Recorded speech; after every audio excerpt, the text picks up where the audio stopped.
Olá! Algumas crianças parecem que vivem em um mundo próprio, quase impenetrável. Distantes e fechadas, evitam contato visual, se esquivam de abraços e carinhos. Muitas vezes, essas crianças têm um comportamento que causa uma certa estranheza, como organizar obsessivamente os brinquedos e os objetos. Esses são os sinais e também sintomas da chamada síndrome do autismo, uma desordem difícil de decifrar e de diagnosticar.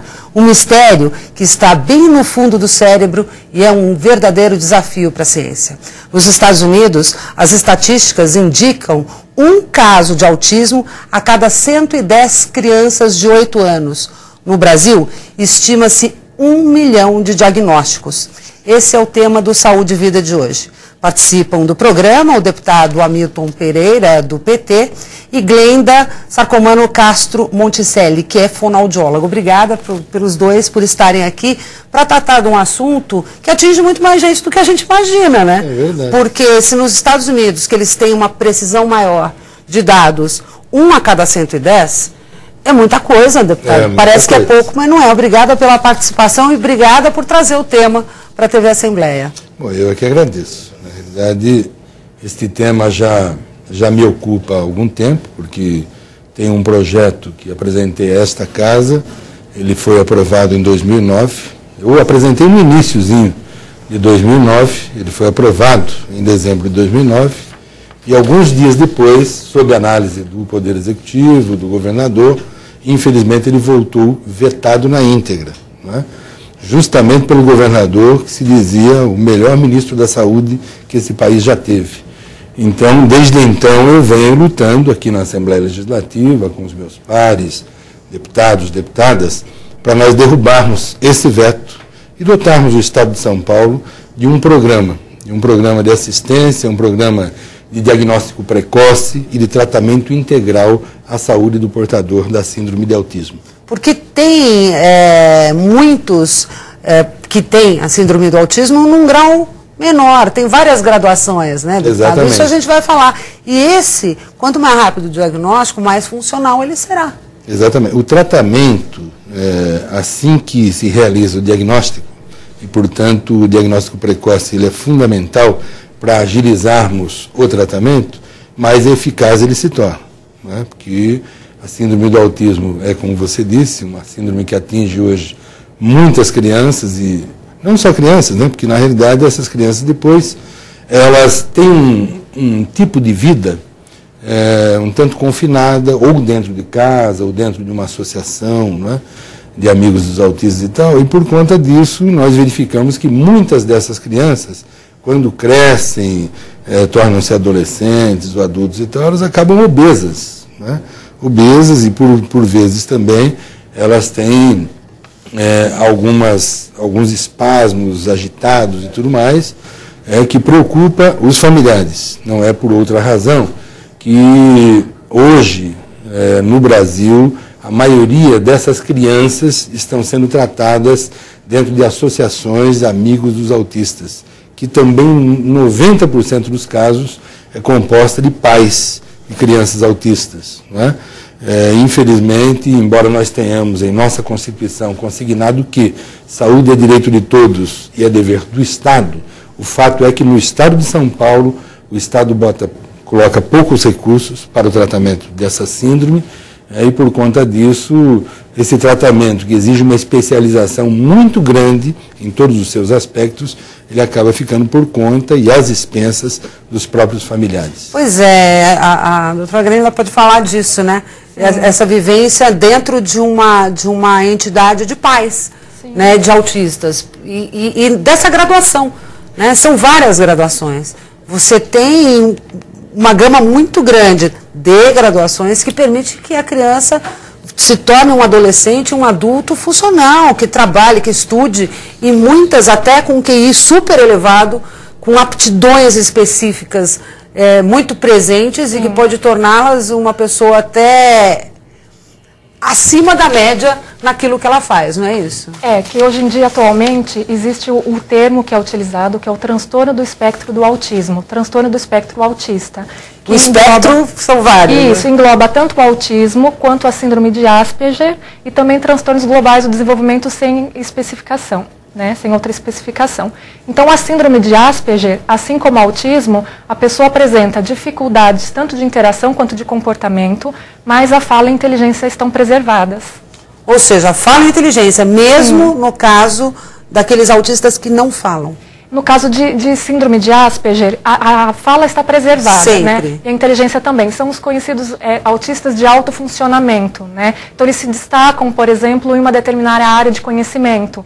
Até, normalmente, eles são muito confundidos com crianças gênios, né? Superdotadas. Isso, superdotadas, né? Que elas têm um desenvolvimento maior em determinada área. E, nesses casos, a fala está preservada, não há alteração. Agora, no caso do autismo, existe dificuldades em 3 grandes áreas específicas, né? Tanto de interação social, né, relacionada à dificuldade de se relacionar com os outros, apresenta também dificuldade na comunicação, tanto verbal, na fala, quanto da comunicação não verbal, que envolve gestos, dificuldade com gestos, vocalizações, expressões faciais, contato visual e também alterações relacionadas ao comportamento, né? Essas crianças apresentam movimentos, interesses repetitivos, estereotipados e também apresentam dificuldades com brincadeiras de faz de conta. Quando a gente pensa em autista, a gente pensa logo na criança fazendo aquele movimento, com aquele olhar no nada. Exatamente. Mas existe, é um caso mais grave. Exatamente. Há um grau de variedade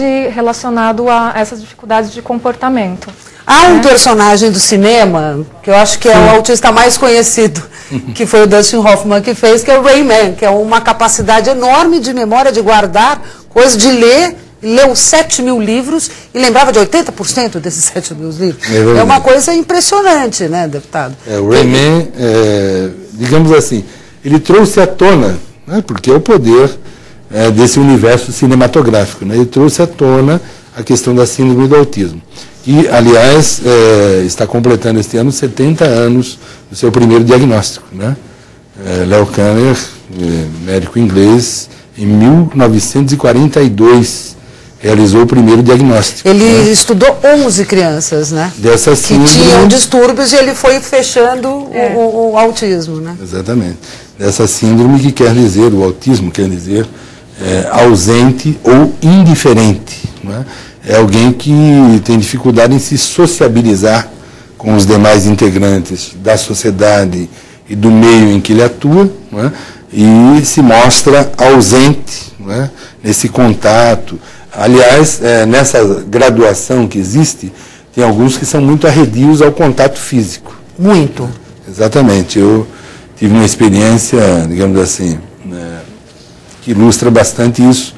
Quando cheguei na Assembleia, em 95, logo nos primeiros meses do meu mandato, eu encontrei aqui na Assembleia uma CPI, a CPI do sistema manicomial, liderada naquela época pelo deputado e médico Roberto Gouveia.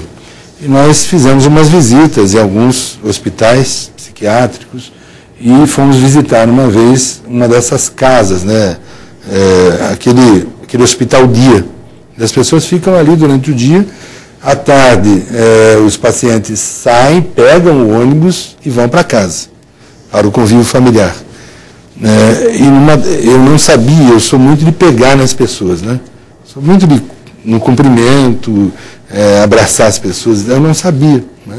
E uma dessas pessoas, eu me aproximei dela, ela estava sorrindo, e eu estendi a mão, peguei no braço da pessoa, a pessoa deu um pulo para trás, e depois eu fui alertado pelo médico que cuidava dessas pessoas, falando, ela tem um nível de autismo e tal, ela não suporta contato físico, ela se revolta, fica muito agitada. Então foi a minha primeira experiência com o autista, né? Com o indivíduo autista. O senhor está falando dessa experiência de tocar, né? Há alguns autistas que se irritam profundamente, por exemplo, com um som do telefone, sim, com uma voz mais aguda. E isso é algo que é como se estivesse realmente ofendendo profundamente. Tem reações até quase que violentas, às vezes, muitas vezes, se autoagredindo. Né? Eu presenciei já isso. E é algo que é assustador. É assustador. Eu imagino como seja lidar com familiares, né? Com filhos autistas nesse grau. É importante prestar atenção em umas coisas, a gente não rotular, né? Claro. Assim, né? E porque existe realmente esses graus, né, de comprometimento. Algumas crianças, por exemplo, que apresentam autismo, algumas apresentam uma maior interação, já apresentam algum contato visual, né? Algumas até realizam brincadeiras com uma função simbólica, dão uma função simbólica para a brincadeira, né? Então, existe mesmo esse grau de variação de comportamento. Função simbólica, você tocou num ponto importante, né, deputado? Até a gente estava falando, antes de começar o programa, da dificuldade dos autistas e mesmo daqueles que têm a síndrome de Asperger, que é mais leve, de entender, por exemplo, uma piada, um duplo sentido, uma palhaçada. Ou seja, se você tem uma criança que faz uma brincadeira simbólica, é sinal de que ela tem sim a capacidade de entender um duplo sentido. Exatamente. Né? Por exemplo, quando uma criança está com um brinquedo, com um carrinho, né? Elas trocam, elas têm dificuldade da função simbólica, utilizam esse carrinho para manuseá-lo, para explorá-lo, para girar a roda do carrinho. Eles não conseguem dar uma função simbólica. Alguns conseguem, né? Mas outros têm essa dificuldade da brincadeira de faz de conta, desenvolvimento da imaginação, por exemplo. Pois é, olha só, eu conheço uma pessoa que tem um menino com esse autismo mais leve, tanto que a escola nunca percebeu.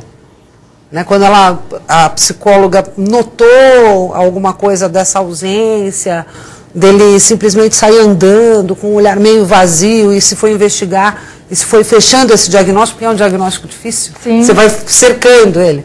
Se foi a escola, e a escola nunca tinha percebido nada. Né? É verdade. Não, inclusive, em alguns estabelecimentos de ensino, por vezes se encaminha uma criança dessa para um exame com um oftalmologista.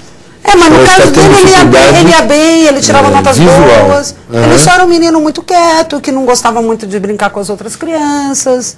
Só gostava de jogar futebol, por exemplo.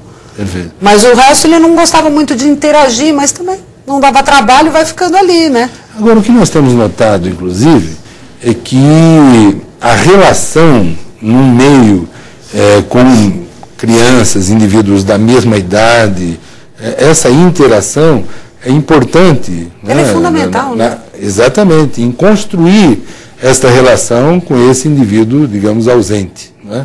Nós temos notado isso porque os tratamentos que nós temos verificado, inclusive, nas associações Amigos dos Autistas, eles estimulam muito a convivência das crianças no mesmo espaço, não é?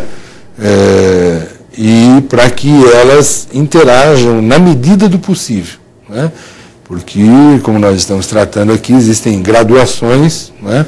E tem alguns que são realmente bastante ausentes, ou seja, eles se afastam do grupo porque não se sentem bem ali no contato com os demais. É algo muito complexo, muito complexo. E exige várias especialidades, né? A gente está com uma fonoaudióloga aqui, mas são várias especialidades que têm que trabalhar juntas, né? Primeiro cercando o diagnóstico e depois tornando a qualidade de vida e até a funcionalidade dessa criança, que vai ser um adulto, né, deputado? E mesmo um adolescente, um adulto depois, que deve continuar sendo tratado em muitos casos. Né? Em muitos casos não, sempre. A relação com esse indivíduo exige um altíssimo grau de especialização. Em todas as áreas, eu diria. Né?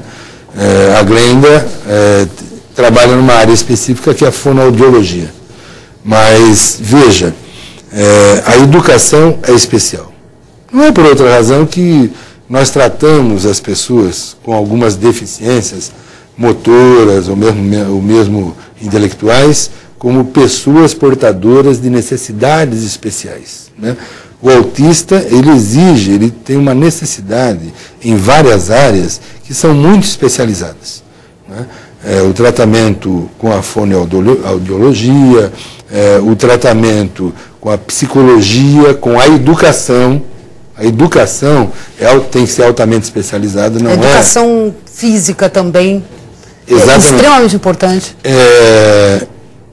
A odontologia, o tratamento odontológico, né? Tratamento odontológico, medicinal, tudo altamente especializado e, por consequência, tudo muito caro. Tudo muito caro, né?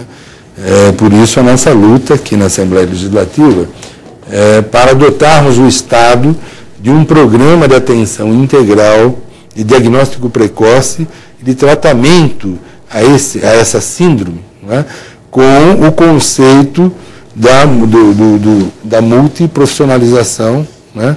Porque nós precisamos de especialistas ou de profissionais das mais diversas áreas, inclusive trocando impressões. E tem essa área terapêutica também, né? Da terapia ocupacional, da música, da dança. Perfeito.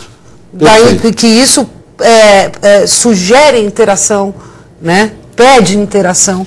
Perfeito. Que é super importante e está contemplado no projeto do senhor. Agora imagine você providenciar essa especialidade em todas as áreas, às custas de pagar honorários para esses profissionais, não é?